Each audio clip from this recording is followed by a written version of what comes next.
What was the process like trying to learn the Steelers offense and catching yourself up and getting to speed to be able to contribute? Like I said, you don't have even a training camp to do that, where the month out of the year you're spending the most amount of time with the guys, in the classroom, in the playbook. It was definitely a challenge. I think a big part of it too is just just having been 7 in the backfield. He has done it so long consistently that, man, it's almost seeing him back there. He's so cool-headed and just easy going, and knowing that he can just turn it on just like that. It always kept me at ease. And so, if I ever had, maybe in a moment in a game where I wasn't super sure what to do or how to do it, just asking a quick question to him, and then he's getting it figured out. And it's having that kind of assurance, is always great to have in your back pocket. But I had a lot of time, spent a lot of extra time too. The timing of it, I had a whole long weekend before we went into week 1, was definitely beneficial. Completely new language, definitely.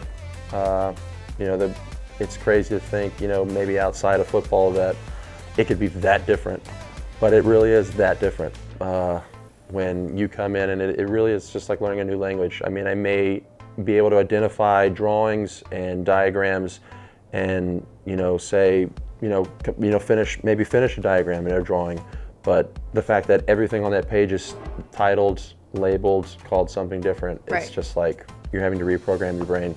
So who did you lean on to help you get through that and help you catch up to speed as much as possible? I guess kind of 2 people, my position coach, JD, and then really the second person was just the room collectively. I'm lucky to have JD. He's been doing it for a long time, and so I was just having this conversation with him the other day, actually, just talking about how he's able to separate all the extra superfluous stuff from stuff that you just really need to focus on and get down. And so I can just remember being, in the hotel there in Carolina, and, not necessarily getting ready for the game in 12 hours, but like week 1, and so are just like the whole brunt of the offense right up front. And so it was good to be able to have him have his experience, to know what to focus on right from the beginning.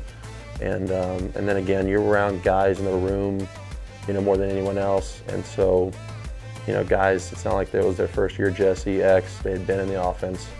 And so it was really good, yeah, to have their experience.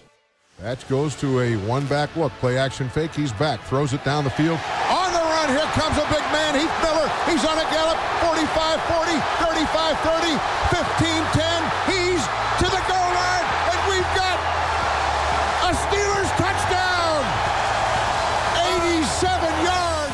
I'm not sure how much the history of the tight end position since Heath Miller retired that you're aware of. It just seems like they haven't been able to fill that spot. And Ben has gone on record saying that Heath was his security blanket, his go-to guy. Did you know about that? Did you feel any of that pressure this season, maybe from fans, external places, not necessarily here in this building?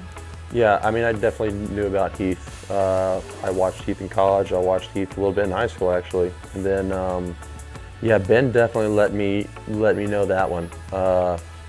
One of the first interactions I think I ever had with him, I was with JD, and we were having a meeting, and it was just one of those things where I was trying to play catch up, like I was talking about earlier, just trying to get, ready for week 1. And I really hadn't had many words spoken back and forth between Ben and I. We were in Carolina in pregame, and we went out and threw passes, ran some routes with him and caught some balls from him. But he made a jab at me like, hey, he told JD, and he said, hey, JD, Vance was talking bad about Heath. I was like, I haven't said 10 words to you. What are you talking about? And I mean, yeah, and there were different points throughout the season, where he would make like a Heath jab and stuff, or like Heath would have done this, and it's all playful, and I would never take any offense to it because Heath was, a great player. And so, I like I said, I had heard about it. I had prior knowledge. Of course, Heath was a great Steeler, and but Ben just, of course, added his Ben playful you know, harmless, joking, you know, attitude towards it too, and it was fun. How would you describe Ben Roethlisberger, the quarterback? He's like the funniest person on the team, but also like can bring it back in all at the same time, like quicker than anyone else. And then, I don't know, man, he's just so, I mean, like, first off, he's so much older than everyone. You know, not in a bad way, but just right. like you He's a veteran. can lean on him. Yeah, like you can just lean on him so much in everything. There's not a situation that he hasn't seen. And so, again, in that way, you have this level of comfort, you know, as a player. You know, he is very lighthearted.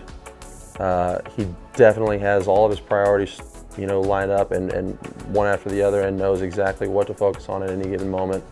But man, he is just like, you know, a breath of fresh air, you know, at some points in the season when, you know, maybe, you know, I guess for me personally, you know, you battle through injuries and stuff, and then, you know, you get frustrated. And I remember he'd come up to me and just, you know, talk to me. And I mean, he just asked me one day, he's like, "Why are you so hard on yourself?" And I'm thinking, coming from Ben Roethlisberger, who's been doing it for as long as he has, and he's not his biggest critic. And then I thought, well, maybe I'm approaching this whole thing wrong. He probably is his biggest critic, but he's gotten to a point where he can balance it. He knows what's healthy, he knows what's unhealthy, and then he knows at one point what to move on. And so, yeah, I mean, it was big for me this season. You know, not only learning the offense, battling through a little bit of adversity, but for me, I think for me personally, Ben is the right guy to kind of get out the level of play that I know that I'm capable of doing and bringing. So I'm definitely excited about that.